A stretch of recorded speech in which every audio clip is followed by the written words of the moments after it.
long, long overdue. All right, So- we are live. We figured everybody, welcome.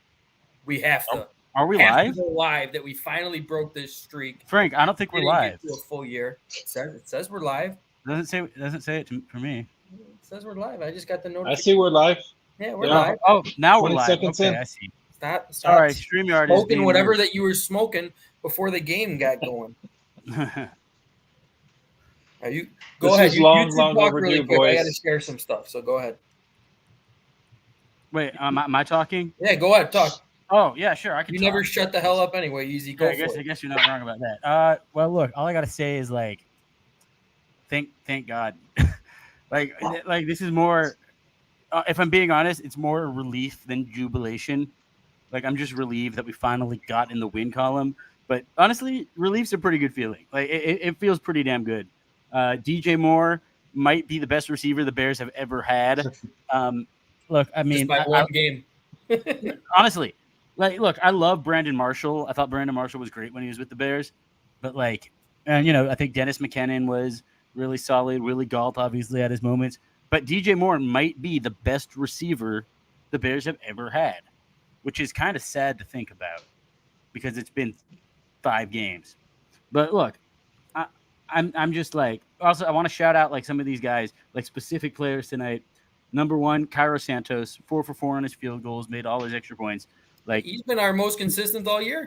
He's money. Yes. He's absolutely money. Secondly, I got to shout out Kari Blazing. I know it's Blasting Game, but I don't know. Blazing Game sounds so much cooler. I don't know. Blast. Blast kind of sounds cool too. Blast. I don't know. I like Blazing. He Like does blast blazing. his shit up there. Being a Yeah, but fullback, he's also blast blazing works. through Blaze a motherfucker. blast. The blaze of blast. And yeah, I feel, he deserves credit because I've never seen the Bears lose. I've never seen any team lose 3 running backs in one game. That's insane. Maybe Foreman should have been active. Either way, might shout be out to thinking Blazing. that And shit now. he was making some good runs. He was cutting through the defense. He was, running into people. What up, Jeremy? Yes, I'm not a big club dub guy. I never liked it with Matt Nagy, but I'll take what I could get. A win is a win is a win. So we're gonna be happy with this one. But yeah, shout out to those guys and Stroman Jr. Greg Stroman, I think his name is, with the pick early in the game. Terrell Smith had a big play, big turnover, and of course DJ Moore and our quarterback Justin Fields. Amazing performance from those guys. And Don't forget Billings. Billings stepped up. Oh, Billings had stepped some up. big He games. beefed He had up that that middle. big- For They sure. did a great job at containing the run. Yeah, they Yes. did real nice at containing the run. They're really good at that portion of the game. But when it comes to, when teams have to pass and they're going to pass, they just can't pin their ears back. But look, we're not going to lament over the fact that they almost blew it again. We're just going to, I'm just very happy to be in the win column. It's about damn time. I was worried. I'm not going to lie. Yeah, no, I was fucking I was terrified. worried. That first drive of the second half, and then we didn't go 3 and out. We at least got 1 first down after that one. But still, we gave the ball back to them within 90 seconds is all we took off. And I felt a little bit better once we got that field goal. We got a field goal. They didn't. Once they got the ball There's back, no way DJ and Moore they didn't stepped come out of right bounds, down by the the way. field. No, yeah, we definitely got hosed on that one. They didn't. They never showed a good replay on that DJ throw because they didn't. The replays that they did show, really. it did not look like he came even close to stepping out of bounds.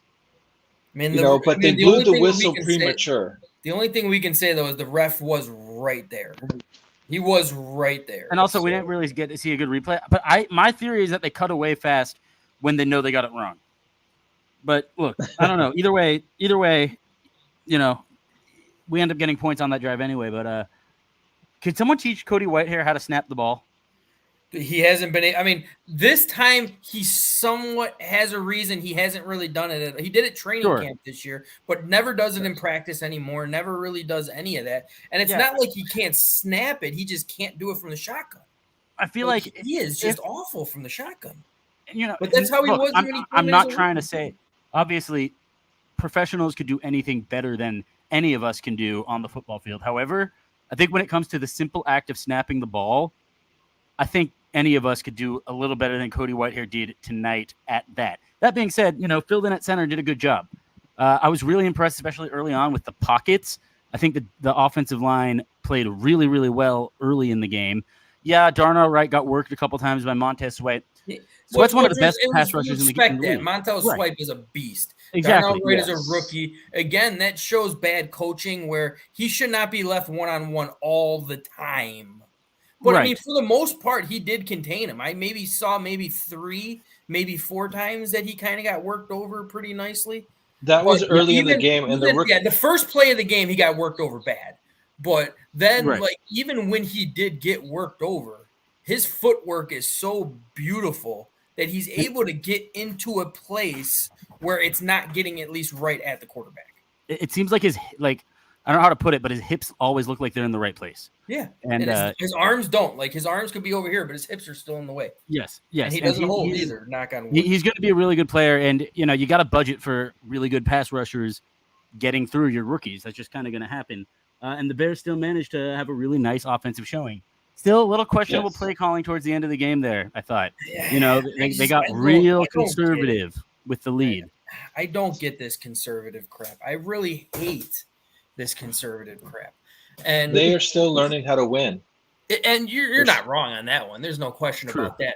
But it's about adjustment still when it comes down to this, because Washington went in there. I'm sorry, I'm never going to call them the Commanders. I'll call them the Commandos. I kind of like the football team. You may not. I actually enjoyed the football. They're going to have to change their names soon. But yeah. When they went into the halftime show, they came out and immediately started blitzing. That's all they were doing. And Justin struggles when they do that. But it's not just that Justin struggles. It's our coaching staff struggles at calling plays. Like, when we started blitzing their team, they were throwing quick 5-6 yard slant plays right up the middle for 10, 15 yards almost every single time. Yep. Why the fuck can't we do that? I don't get why we never do that. Well, the thing is, eventually they did do that late in the game. Well, they didn't do a slant, but they did an out route. It wasn't a slant. It was an out. It was an out, which an out is a lot harder than a slant, in my opinion. Right, but the point being, they did a quick pass to their best player, and he broke it for 56 yards. So I'm glad to see that they did something in that realm. And Diab, I just sent you a link. I emailed it to you. But yeah, I mean, you're right. And this is something that I've been wondering, like, since the Rex Grossman days. Like, just throw a fucking slant. Like, just give your guy 5-10 yards over the middle. Like, I never understood the reluctance to do those kinds of things.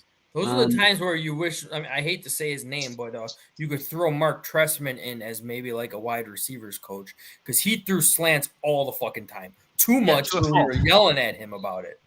But in a situation like that, those are the plays where you need a, or even just a quick, like, and this is not a knock on Cole Kmet, because everyone knows I love Cole Kmet, but why wasn't he involved really when they were doing those all-in blitzes, do those quick little slant types, those 5-and-out quick catch, gain 5, 6, 7 yards every freaking time then?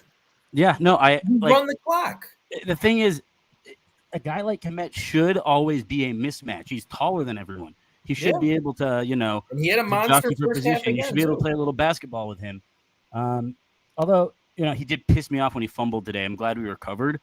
But, like when he jukes back and like tries to no harm, no foul. He got it back. No harm, no foul. Exactly. And good on him for getting it back. But yeah, no, he had a good game. He showed up, big touchdown to end the half. And really everyone on offense played well. I think Mooney, I think he and Justin are just a little out of sync right now. I would like to see them kind of build up a little more of their rapport. Correct. Tell me if you guys saw this on that first play. Maybe it's because Field hailed it up there too much, but if DJ Moore kept running, he might have caught that in perfect stride. You mean Mooney? Mooney, sorry. He kind of stopped to go up to get the ball, and it went over his head. If he would have kept running, it would have been 6. You're right. That's what Diop said. It looked like and that's kind of what he does is like one of the issues with his game is body positioning, as Diop was explaining earlier. I definitely thought if he would have kept running, he would have had it. I also think that the throw in the end zone that Mooney he didn't drop, but that the defender kind of interfered with him on, but they didn't call it. When I watched it again, it did look like Justin probably could have put a little more on the ball. He could. But something that I like today is even Justin's incompletions. He didn't have any throws where it was like, holy shit, that's a terrible throw. He missed a couple here and there, but they were all misses where only his guy could get it. There. Like, I mean, it happened. Yeah, no one's gonna have a perfect game. But I will say this, and I loved this play call, is when they missed Mooney on that first play of the game, second play after that play, you went deep the freaking Moore on the other side. I was like, I love the fact that you kept it going. Yes, I just wish they can do that for 4 freaking quarters. And the thing that bugged me the most is Eberflus said too. He's like, we can't keep our feet off the gas. We got to keep attacking. I was like, and why didn't you fucking do it? You played. Well, I'm hoping now that they got a win, Frank. Conservative. I'm hoping now that they got a win that they'll start to do that more. Yeah, now that they figured out how to win, so to speak, they're in the win column. I hope now they play with a little bit more testicles. But man, what was I going to say? Now that Claypool, though, hold on. Now that Claypool isn't in there, Mooney should definitely get more opportunities to be more in the offense. They should be able to hash that shit out. Yeah, he did have the opportunities today, though. He just miss a few. It wasn't like he was. Again, I don't think Mooney was necessarily bad. It's just that he was just a little off, And, they were trying to get him involved. They were trying to get him involved. They were slightly off. I think within a few more weeks, a few more practices, they figure that shit out. They get more in sync. So, like I said, it really does seem to me with Claypool not being in that locker room, like they removed a cancer. And I hate to put that label on that guy, but I just can't help notice it's not just a little bit better; it's a lot better. The offense is flowing just way better. Yeah, but I still got to say that this is play calling too. I don't know if I can really put that on Claypool. No, exactly. And when Claypool's asked, are you a problem? Is the problem with the coaching? Are they not using you right? What's he supposed to say? No, they're using me right. I just suck.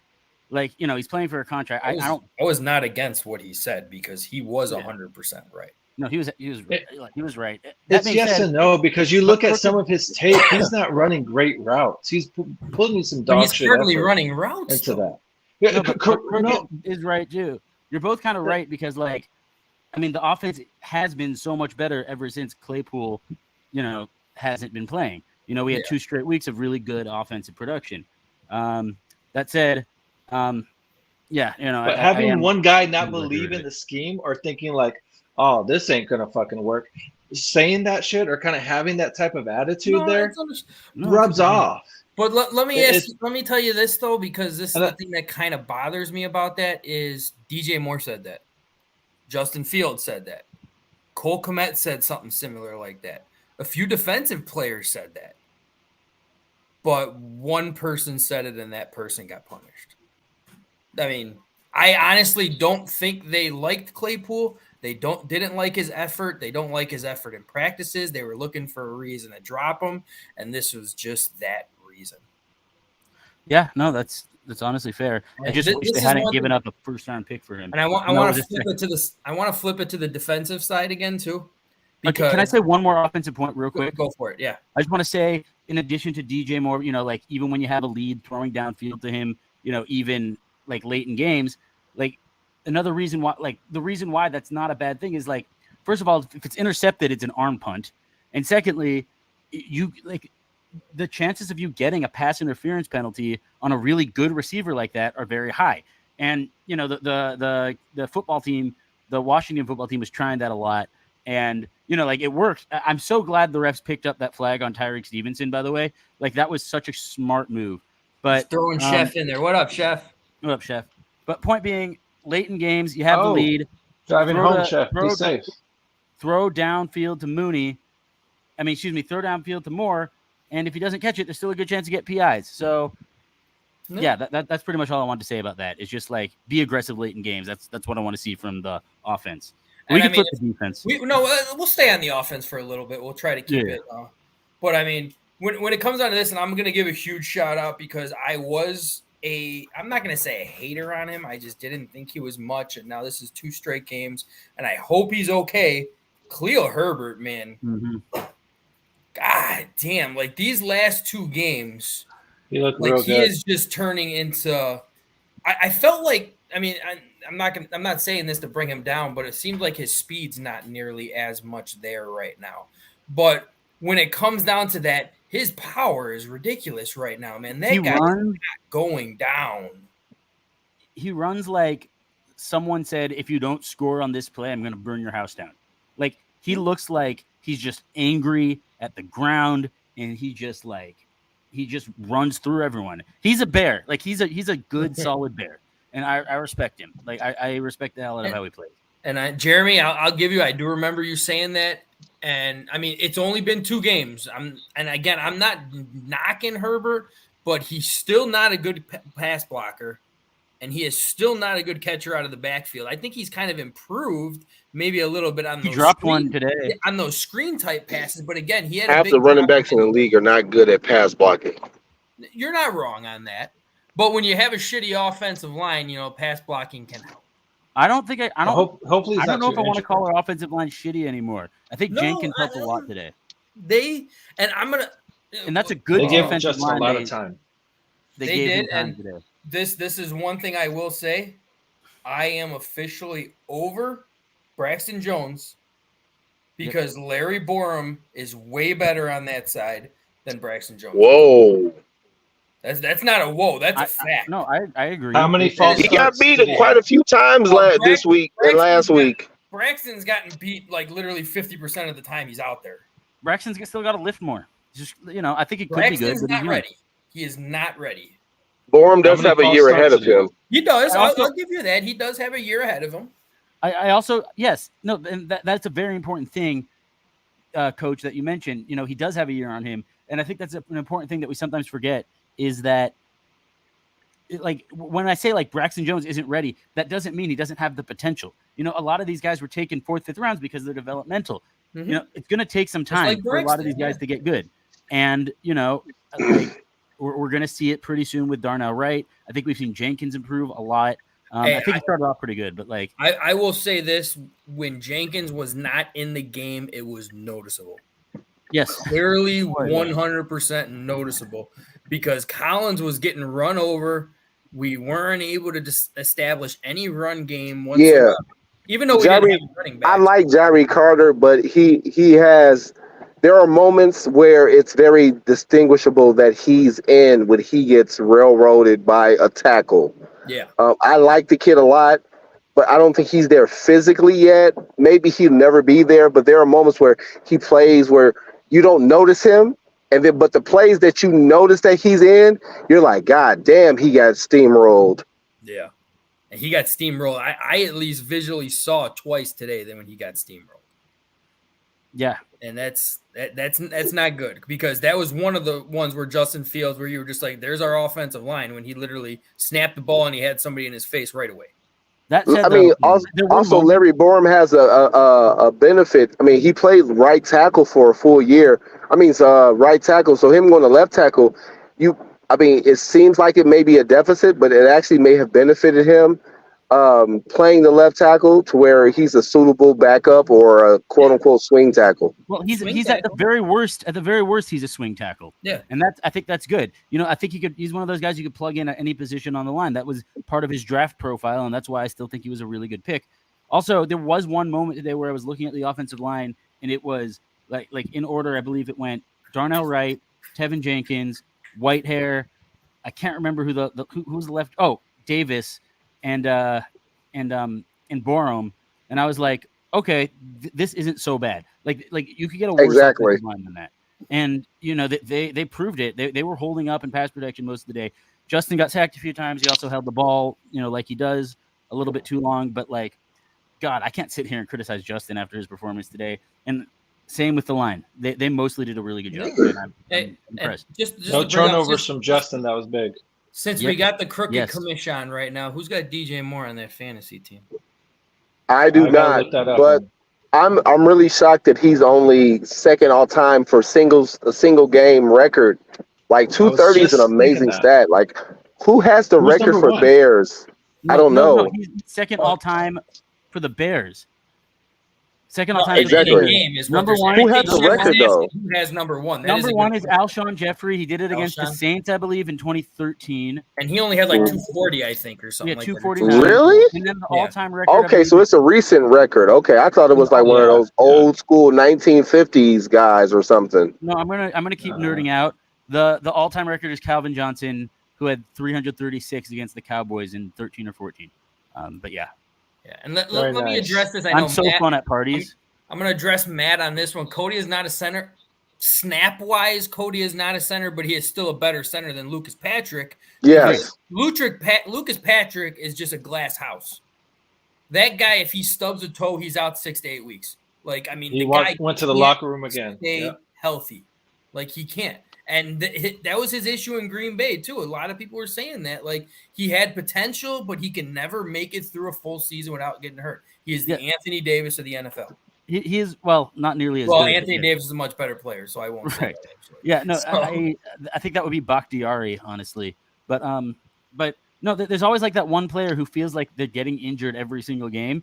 Up until this point, it was Brisker, but Brisker looked like he stayed in the whole time. Now he struggled a little bit. He got knocked around a few times, like not knocked around and I'm like hurt, like banged up a little bit, but he played well. It would help a little bit to have Eddie Jackson back there with him. I hate this. We don't got T on here, so we could say that. That's fine. Yeah, I know. Hicks is definitely a liability. Yeah, he is. He made a couple of good plays, but he made a couple big mistakes as well.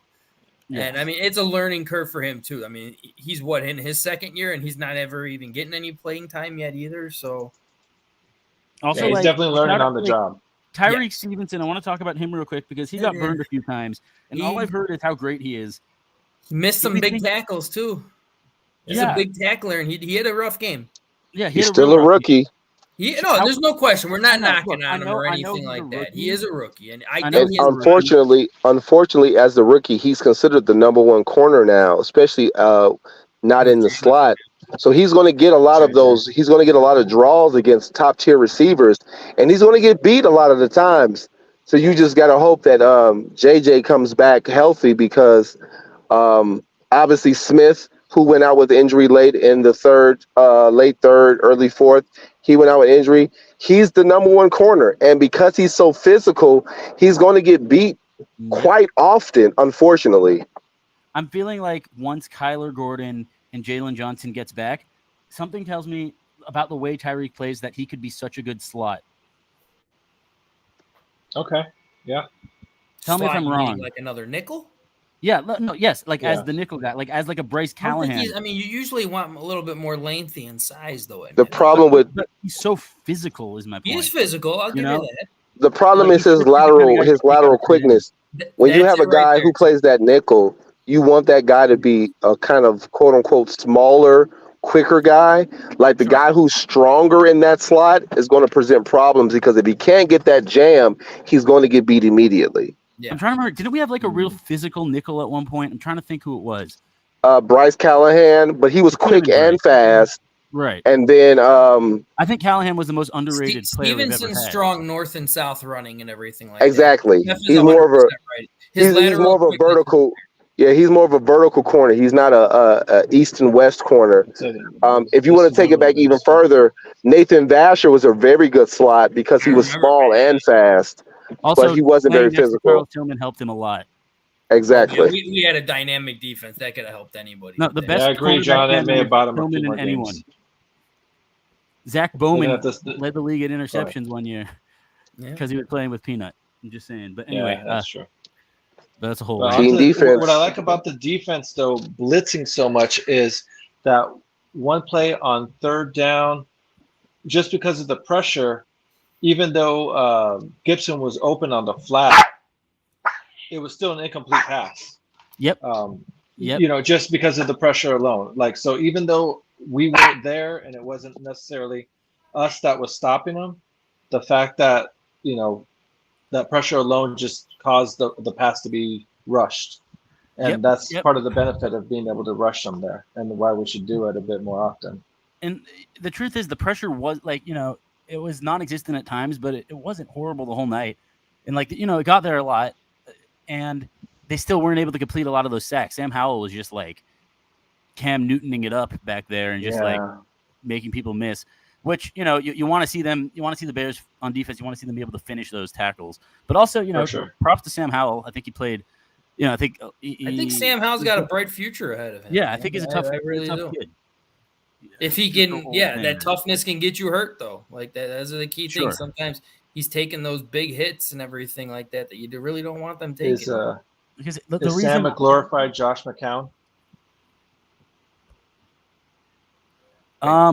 Well, I think Josh McCown is the greatest quarterback of all time. Yeah, you said that right there. Easy's got a bromance with Josh. Yeah, McCown. He's kind of my man crush, not gonna lie. I think Josh McCown's the best quarterback the Bears have ever had. But you know, that's a whole other conversation. The numbers back that up, by the way. But we can talk about that. It's a big statement. Yeah. I mean, this is the thing. Since we're flipping over to the defensive side, like this hits principle is pissing me the fuck off. I hate it. All right, because there is no hits principle. All right, it's what makes me sick to my stomach. Like it's called play there football. Are so many missed tackles, and that is from secondary, that is from linebackers, and most of all, and I'm going to give credit to our defensive front again. They had a pretty good game, putting pressure on Sam Howell, but again, with this not taking the freaking guy down, like we are one of the, not including today, because I think we finished the game with 6 sacks, because we got 3 sacks at the end of the game that really didn't matter, I don't think. But we finished the game with 6 sacks. We only had 2 going in. We could have easily had like 10, 12 sacks already within the first like 3 games if we could have fucking taken down Baker Mayfield when we needed to. Yeah. Like Baker's a slippery little bastard. But he is, and this Sam Howell kind of reminds me. I mean, not going to say honestly, me of a Baker Mayfield, but that is a similar comparison. It's a good comp. It's a really good comp. And like, what Baker Mayfield should have been if Cleveland didn't just absolutely kill the guy, just like we do to every one of our quarterbacks. By the way, Baker's good. He's been playing really well this season. He's got a good system that benefits him. Yeah, I've always been I've always been a Baker guy, so you know it's good to see him doing well. But yeah, no, you're right. Cleveland definitely did not do him any favors. But yeah, just this hits principle. It would help to get a little more pass rush going. I would literally like. I believe we spoke to a Chicago Bears player, and he was telling us that like some of the hits principles that they do is if you get tackled inside the 5-yard line. If it is past the 10-yard line, I think they said you get fined. Wait, why? It's just it's part of like that hits principle where you need to work your ass off. I do not want you getting tackled inside that 5-yard line. If you are in that 5-yard line, you stay on your freaking feet. Which 5-yard line? Scoring or scoring? Oh, okay. Yeah, scoring. Interesting. And like missing tackles, they're supposed to be getting fined. That's crazy. If you're telling me that these players are getting this was only during preseason we heard this, so we don't know if it's an actual legitimate thing. That's crazy. But if you're telling me that this is a true thing, then our players should be broke. Correct. They should be freaking broke because they're doing so much shoulder bumping. Yeah. They're not wrapping up the guy. If you get bowled over, I don't give a shit. Get bowled over. If that guy gets an extra yard because you got bowled over and you held him down until somebody else got there, I'm fine with that. I don't care. You don't got to make the perfect hit. The problem isn't like I'm not going to get mad at a player for getting beat by another player who played better. I'm going to get mad at a player who doesn't give effort and, who doesn't try. Also, the thing about the hits principle is, to me, it's just like a corny, cheesy way of saying we're going to go out there and play football. Yeah. Like football should be intense. You should be hitting. You should be. What does the H stand for again? Hits. Hit. It might stand for hits. I don't know. But yeah, like that's kind of what football is. I think it was hustle or something. I think it's hustle. Yeah, hustle, I'm pretty sure it is. Yeah, hustle. Football. It is should hustle, be right. Like, and the T isn't even tackles. I don't think it should freaking be tackles. I think it's turnovers. Yes. It's turnovers. Take the ball away or something like we should rewrite this whole. That's good. I like turnovers. And by the way, shout out to Terrell Smith. He had a nice strip. I think I'd mentioned that earlier. That was a very nice. Yeah, it wasn't a peanut punch, but it was his own thing, and it was cool. Yeah. It was a nice strip for sure. It was a big part, big moment of the game. Correct. Yep, this one's for Dick. Finally got a dub. Gotta love that Dick, right? Yeah. Yep. Finally broke that losing streak. It just feels so we're a Dick-friendly podcast. I'm sorry. Yes, that was a good win for Dick. That was. Yeah. It really was to come out, and they played. It was right out the gate. The defense was hard. I just wish that second half we could have played with a little bit more balls for Dick. Yep, balls for Dick. I feel like if you ever started a band, it would be called Balls for Dick. Honor of Dick. Not so bad. Hustle intensity, takeaway, smart. Yeah, that's. Yeah. Just, I don't know. Something about that just feels off. Yeah. Turnovers would be better than takeaways. It's just like you're adding two words there. It doesn't. I don't know. Yeah, can't you just like play football well? Do your job. Your job is disciplined. Oh yeah, Stroman, good call. He left injured at one point during the game, but yeah, that corner blitz, that was, I think that might have been Eberflus's best play call. That was key. That was clutch. That was a great play because vision and everything like that too. Nobody saw it coming. Yep. Really, really smart, and and that's good. That's something that other offenses will have to prepare for. Speaking of other offenses, I know we got the Vikings and Raiders upcoming. I think we go Vikings on the 15th, Raiders on the 22nd. Look, I don't want to get too ahead of myself, but those are two winnable games, and we're coming off the short bye, and it's Kirk Cousins. We got a long week to get our players healthy, too. Long week to get our players healthy. Hopefully we get Roshan back. I'd like to see Foreman, in the lineup regardless. He might be. That hit looked pretty bad. The fact that Herbert went back down on that cut. Oh, that looked really good. Reminded me of Friday Night Lights right there. Booby Miles when he tried to come back in. Yeah. When he stopped and tried to come back. The fact that they kept giving the ball to Blasingame. What'd you say? It was trying to run the clock out. I know, I get it, but you have to understand, for me, when I see Blasingame getting the ball for a guy who was an NFL fullback, that means that guy hasn't been given that many carries since high school. That was terrifying. Hey, he did terrifying. I mean, we were down to the bottom of the barrel. We got and the fact that you even had your special teams running back who was injured was like, what in the hell? I was like, bro, you got to be aggressive regardless. Like this whole running the ball, like if not for the missed field goal and if not for the defense stepping up and getting sacks, way more sacks, like doubling the sacks from the first 4 games of the season in one game, it's like, bro, entering the fourth quarter, I was like, they about to get a ball at Blasingame. If they don't score a touchdown, we're gonna be in trouble. And if not for that big play by DJ Moore, we are in trouble. Yeah, worried. And I mean, this is one thing that I will say that you brought up the Blasingame thing. I had when I saw him, or when we were giving the ball to him, and I was just like, what would happen if? Hi, I'm David Jones. If we would have gave Velus Jones the ball. I was thinking that too. I was like, I would have been worried about that because I'd be worrying about the fumble or something like that. Punt return is different. Like how crazy would it have been if we looked up and we just saw Velus Jones in the backfield? I would have been I'm almost shocked we didn't see a jet sweep at some point. Yeah, I didn't even see him in the game once, actually. You know what? Right. You talk about kickoff. You talk about jet sweep. I was so once we got off the live stream, I had to drop off a couple plates at my boy's crib because I had made them some food, me being cooking all. And I was just like, we should move DJ Moore around. Like when we do those end routes, why can't DJ Moore do those end routes? Like if he's such a weapon and he breaks so many tackles, we should move him so much. We should put him in the backfield. We should put him in the slot. We should put him at quarterback. Yes. There should be no reason why he shouldn't be all over formations everywhere. Tell me if he was not lined up in the backfield and you faked a toss out to him, every freaking person wouldn't be going that way. Exactly. Like you want to the right to find we have a lot of speed. The thing is, we have a lot of guys who are good with the ball in their hands on offense. That's one thing we kind of got going for us. Tyler Scott was really good on those end arounds the last game against Denver. Then who was the other guy? Davis had a good play a game ago.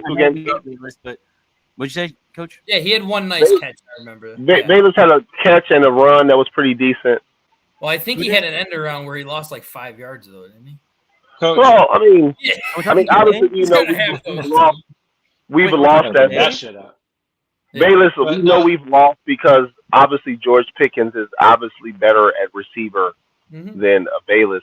But we've got to use him. We've got to get as much value out of him as possible. If you're just going to keep him on the kick returns, like he's not even getting an opportunity because everything is going out of the end zone now. Like you're not. And it's even worse. So last game versus the Broncos, some of those kicks were in the middle of the end zone, and he's not even. I don't know if his confidence is completely gone. Yeah. But there's got to be a point where telling him don't even bother. But I feel like but then that why have you out there? Like you got to give it a shot, like just to build self-confidence. But look, all I want to say is that I got close on the score. I said 40-24 second half, and it was 40-20. But I was like, they've got to score 13 points. I said 38-27. I was actually but I picked Washington to win though. But pregame or halftime? Because pregame, I didn't think no one would get to 40. I picked. You picked 31-27. I saw your comments. 31-27. Yeah, 31. So you were a little closer, which is good. But I don't know. I feel like with Bayless and kick returns, I don't know. Maybe I'm wrong. Punt returns are like 1,000 times scarier than kick returns. Oh yeah. On a punt return, it's like you got 11 people running after your ass as you make the catch, and their goal is to kill you. They want to take your head off as you catch the ball. Like, that's why I usually don't blame people for fumbling. That's right. Shout out to Trent Taylor for, he hasn't been flashy, but he's, gotten some yards after fielding the punts, and he hasn't fumbled yet, knock on wood. But he's been doing pretty good. Yeah. He's just done his job. I like him. I like what he's done so far. Catch him. All you do is catch him. We got to give a shout out to Jeremy. We got to give a shout out to Jeremy and JB on this because, it was there. Like, we can't forget. But you got to have vision. Our running, and this is the thing. Blasting game, and I know I was right there with you as far as I was worried when Blasting game was getting the ball. Especially when they told me he literally only had 4 rushes his entire NFL career. I'm like, holy shit! I didn't know that. I did not know that. But when you hear a fullback has only 4 carries in his career, that means that man hasn't been the guy since high school. That guy hasn't been the guy in 2 years. But he's a fullback. He's big, he's strong, and he had one of the better 6-yard runs I've seen. 3.2 yards per carry. That's 8 carries for 26 yards, 3.2 carries. He had a career day. I think when he had that over 3 yards per Blazing game, you had a good day. Yeah. Yeah, he hit the over on the yardage. Let's go over some of these stats really quick. I think, you know what? I'm gonna make a bold claim. I think he's going to get a touchdown this year. Well, have any of you are any of you still logged on to Amazon Prime for them going in the locker room with the Bears? Nah, turned it off. I'm watching this shit now. I did not. Unfortunately, are they celebrating? Are they celebrating? Watch it even celebrating. End of the game. What? I'm sorry. I'm still tuned in. I'm still tuned in to Prime, and just hearing Ibrahim's talk after the game is. I wanted to go through a little bit of stats too. So, and I want everyone to think on this. Khalil Herbert, man. I hope he's okay. Like I was saying before, I hope that injury is just a nagging injury, and we got the long week, and he'll feel a little sore tomorrow and better the next few days. I don't know, but 10 carries, 76 yards, 7.6 yards per carry. He's got 9 days to recover. And those were harder yards. Those weren't look, the line was opening some good holes, but those were some tough earned yards that he was gaining. Yeah. Even Roquan with concussion. And we're also Justin Fields had 57 yards, most he's had this year. So that's I just think it's wow. Okay, so only 3 Bears players caught the ball tonight on offense. That's DJ Moore, Cole Kmet, and Robert Tonyan. Not complaining, it's a win, but I can care less, man. Yeah. Especially when you look at it. A win, but that is a little bit concerning. It is, but when you look at that and you see 3 catches and you only see 3 people who caught the ball, but you see one of them had 8 of them for 230 yards and 3 touchdowns. You feed the guy the rock. You're right. Yeah, You just keep riding him. 100%. The first half, but I mean, after that, it was just DJ Moore all day. And I mean, Mooney. I want your take on this, Chef, because we talked about this earlier before you got on. Like that first play of the game, if Mooney would have kept in stride, I felt exactly he would have that ball. Exactly. We talked about that. And get it. Yep, Chef nailed it earlier. I said that earlier. I was like, the thing that bothers me about Mooney sometimes is that even when he does make a catch. So remember that one-headed catch he had against Minnesota last year? Yeah. The outstanding catch. Yeah. If you go back and look at it, if he keeps running and doesn't turn his body, he catches that in stride. And he does that a lot. Exactly. So the opening play is like, man, if you don't turn and then turn all the way around, even if you have turned and then turn back, but him turning like literally almost 360, 180 degrees, you completely change how the ball falls because you're not in position. It's almost like, and that's the thing about your perception as a receiver, and that's the thing that can be worked on, but sometimes it can't because some guys in game speed don't know how to continuously run through the ball. But they tell you, like, if you can't track it over your head, turn. But like it literally turned him completely around, and he has that issue at least every 5 or 6 games. There's a deep ball that is not completed because he just kind of reads it wrong. Even when he makes a great catch, it's like, oh, that's a great catch. But then when if you like break it down, you're like, well, it would have been an easy catch if he didn't change his body position. Yep. So, like his other one in the end zone, I mean, I'm going to put that a little on Justin because that was on Justin. That was on Justin.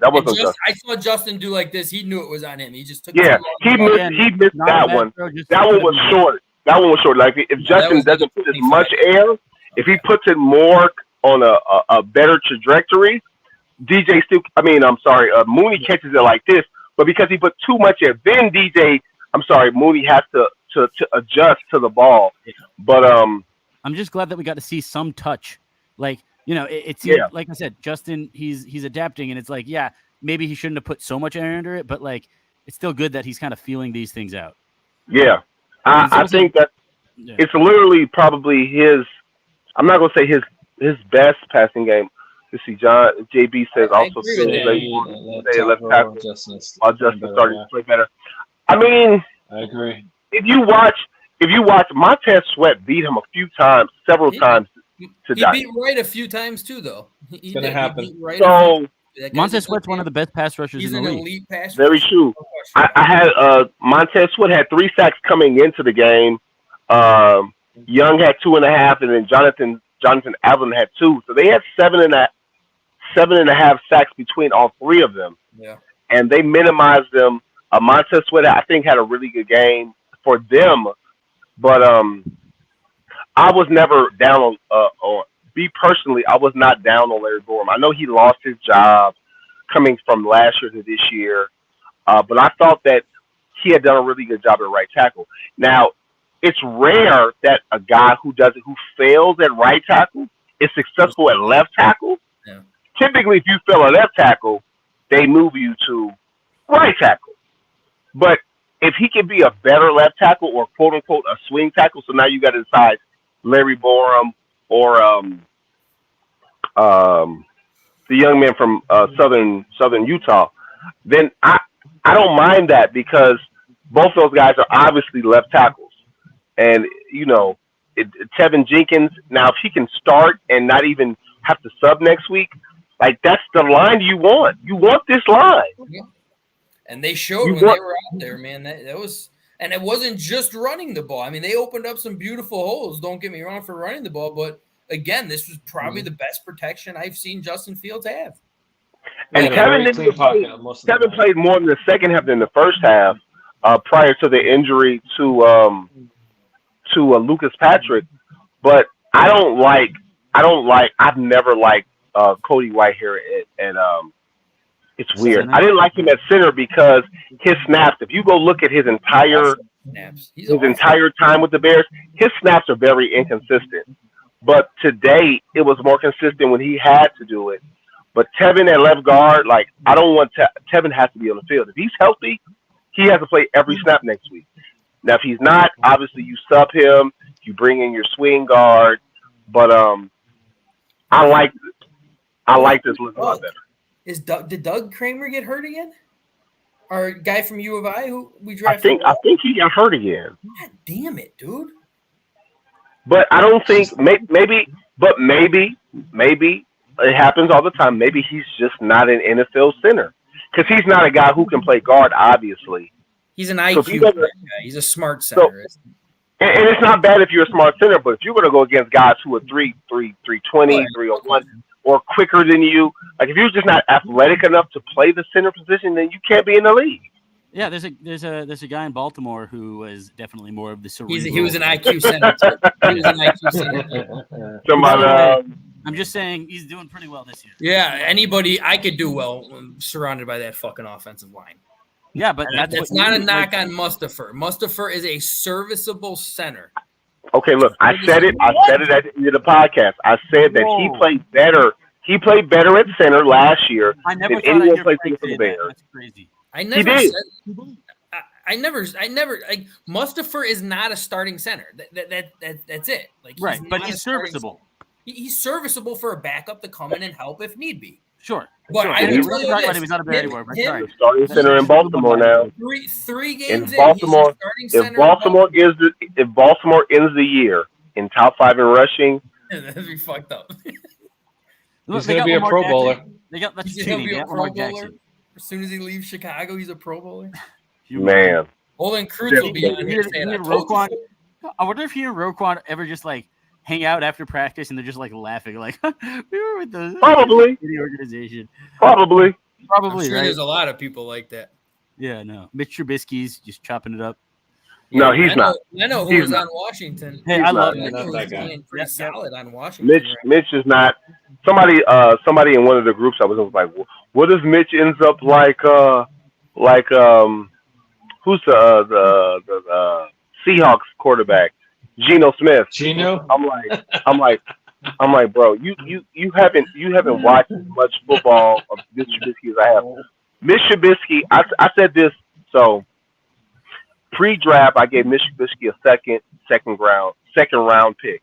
And as a pro, I give him a backup role because if your accuracy decreases by more than 40% from inside 10 yards to 10 to 12 to 12 to 15 to 15 to 20, it's a huge problem.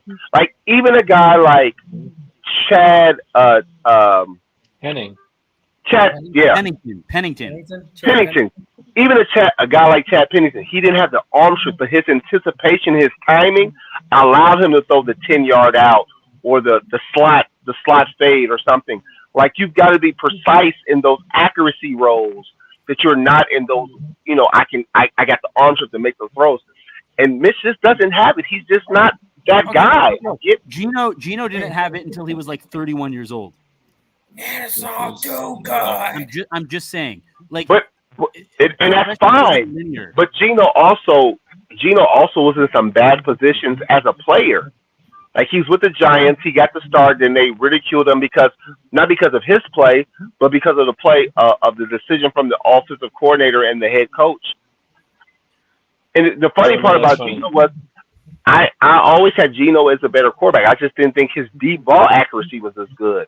But Geno was never a bad quarterback when he did start. He had a lot of bad luck, and he was pretty bad. Look, he was pretty bad with the Jets early on. The Jets are very known for that. Aaron Rodgers didn't even make it past the drive. I actually think the Geno Smith Mitch Trubisky comp is pretty strong, and I think I'm not saying Mitch is gonna be a quality starter ever, but I could see where someone drew that line because the Bears and Jets are very similar with what they do to quarterbacks. Yeah, there's a lot of people like that, and I'm gonna shout out to Jeremy on this comment, and so I'm gonna do like a little Lou Brown quote for him because I think that's what he's waiting for. We won one today. If we win one next week, that's called a winning streak. That's a great reference. That's a great reference. That is. You're talking about Lou Brown from Major League. Major League. He said, "Hey guys, we won a game. If we win one next game, we got something." All right, I think we should. I look love ahead. that movie. I think we should look at the schedule. I think we should look at the Bears' upcoming schedule. Why? Let me Let's find it just right. take the win. He said, "Why? Why did you say why?" Just take the win. We got 9 Yeah, games. take these dubs where you can get them. We got the Vikings next week. Yeah, we got the Vikings and the Raiders, and then the Chargers. Who's coming out for the Chargers game? Who's coming to LA? I'm not. Oh, Dude, I can't even afford to drive to Wisconsin right now, let alone. I'm with you. I can't afford to drive to Wisconsin Young either. kids, they spend a lot of my money, man. Oh my God, these young kids, they sap you of everything. Yep. I think it's safe to say. I thought Sugar and Vodka said maybe. I wasn't sure. She's in Arizona. Somebody in the group chat. It's not as far as a drive for her. She's in Arizona. Yeah, you're. Are you sure? Because I think she's from a land far, far away. No, Arizona? No, she's from New Jersey. Was it New Jersey? Yeah. That's up for debate. New Mexico? No, but actually, she's New actually Zealand? from Wyoming. She's in the United Tijuana? States, that's for sure. Brazil. No, New Zealand? Kazakhstan. We're gonna get it eventually. We got how many? Eventually. She's from There's new in the first word. It's new something. Zealand. All right, so I appreciate you guys. I didn't even know you guys were going to go on. We were just Yeah, excited no, of that course. they fucking won. So. Hey, We were all supposed to be on for 30 minutes anyways. So when I saw that deep ball when he threw the wait, I ain't gonna lie. When he threw the ball to DJ, I was like, "Holy shit, that's about to get picked." Yes. No, that's how Oh, we're you're talking about the conditioned. one where DJ That made happened the great twice. play and run. We're conditioned to think that way. 'Cause And we're when so DJ caught that shit, I was like, "Holy shit, we done got the dub, boy!" I was. So yeah, all I have to say was I was close on the score. Following the second half, Easy had it 51-17. Crooked Commission had it 37-17. Sugar and Vodka had it 38-17. I had it 40-24. I had it Very close. 31-28. Good job, Chef. Or 31-27. 27. I was like, there's no reason why they can't score 7, like 13. 13 should be no question. But they did scare me in that third quarter. That third quarter was like, oh my God, this coaching staff is gonna fuck this shit away. This is one thing I was worried right away when they marched right down the field and scored a touchdown the first minute and 30 of the half. But then the next two drives, other than moving Justin out on runs, every pass play was a 5-step drop. Every single one. And it's just like, why the fuck do you keep doing this to me? You guys have been so successful that whole first half. Quick 3-step drops, finding an open guy over. It's like throwing the ball, but even still, like, take a deep shot. Throwing the ball deep downfield is not. They did, but it wasn't successful. But even you don't even get your tight end. Like people think is what I'm saying. Because I know that could happen. I know Cole Kmet didn't have a great game, but like you didn't get him involved at all. Like if you got those tackles, why can't you chip? Like I know it's a high school play or it's a Pop Warner play that tight end, quick drop. But if he nudges on a Montrez Sweat, I hear you, Jeremy, man. I hear you, man. So this is what I'm gonna do. I'm gonna log off. It's about 11:23. I got. We're all gonna log off. Make sure that my family's good. I know everyone in my household is mad at me because I've been preoccupied. But thank you for bringing me on. See everybody next. Well, see all our viewers next Thursday.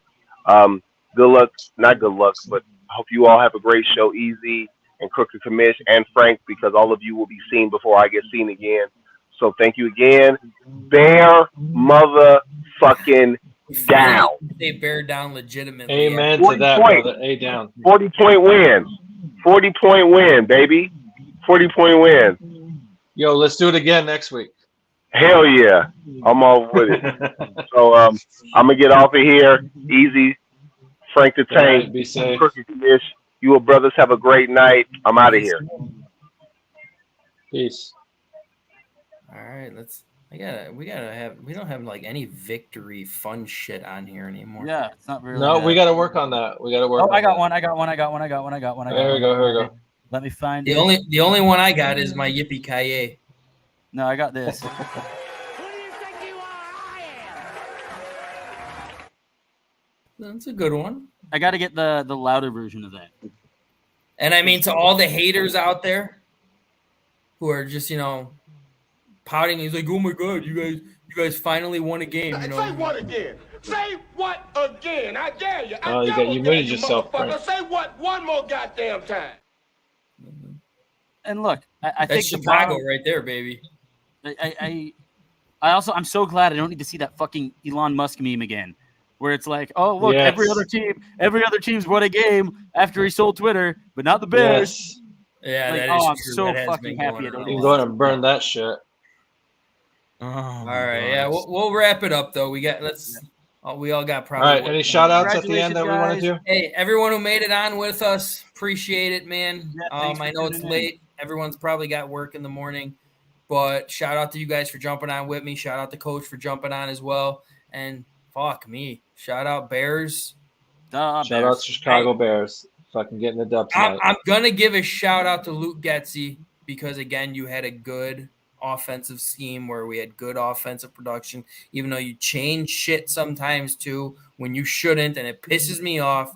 But Matt Eberflus, your defense is gonna freaking make my head explode if you don't figure out this tackling shit. It's tackling 101. My 7-year-old son tackles better. Like, it is so ridiculous. Have opposable thumbs. Like, I can't even tell you how many times in this game you had the tackle behind the line of scrimmage or behind the first down marker on third down, and they got the first down. Because I'm so done with third and long. That we suck in third and longs. Suck.